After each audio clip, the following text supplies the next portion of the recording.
बस्तर संभाग मुख्यालय जगदलपुर नगर निगम के 48 वार्डों के लिए कल शुक्रवार 20 दिसंबर को आरक्षण जारी किया गया, जिसमें एसटी और ओबीसी वर्ग के लिए 9 सीटें, एससी के लिए 3 और अनारक्षित वर्ग के लिए 27 सीटें आरक्षित की गई है।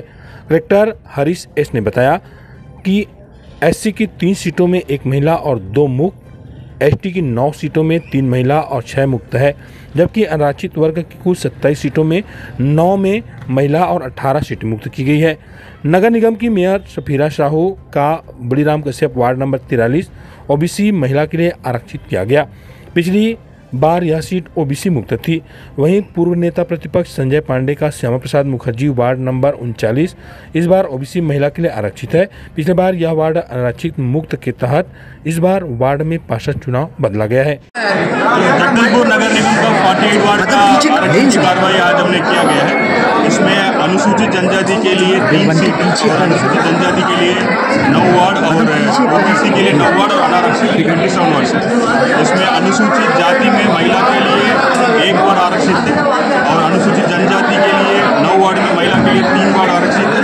अन्य पिछड़ा वर्ग का 9 वार्ड में महिला के लिए 3 वार्ड आरक्षित है और अनारक्षित का 27 वार्ड में 9 वार्ड महिला के लिए। ये हमने इसका पूरा कार्रवाई कंप्लीट कर लिया गया है और इसका डिटेल सभी पार्टी और सभी के सामने भी हमने फाइनल कर दिया। सर, आचार संहिता कब से लग जाएगी?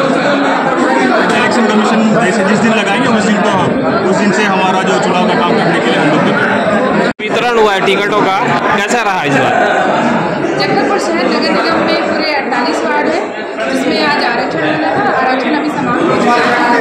उसमें एससी की 3 सीट है, जो कि जगदलपुर शहर में 48 वार्ड है। एससी की 3 सीट है, ओबीसी की 9 सीट है और एसटी की 9 सीट है।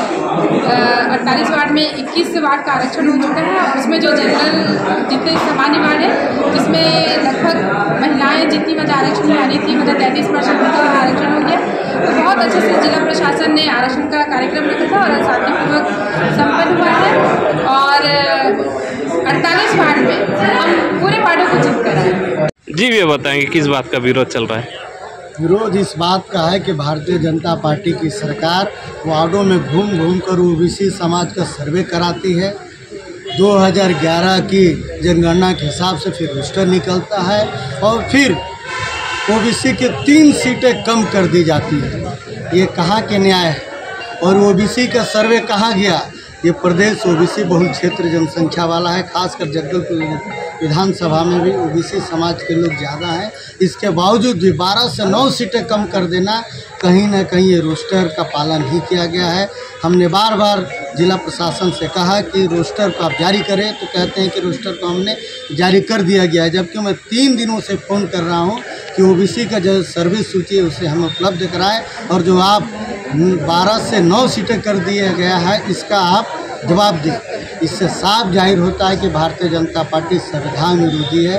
भारतीय जनता पार्टी एससी और ओबीसी को संवैधानिक अधिकार देना नहीं चाहती है। अगर ये 2018 के 23 में अगर पूर्ण बहुमत सरकार आते तो संविधान को बदल देते, एसटी एससी और ओबीसी को सीटों को खत्म कर देते और इनके जो संवैधानिक अधिकार उस पर ये डाका डालने के पूरे प्लानिंग में थे और इसमें सफल भी है।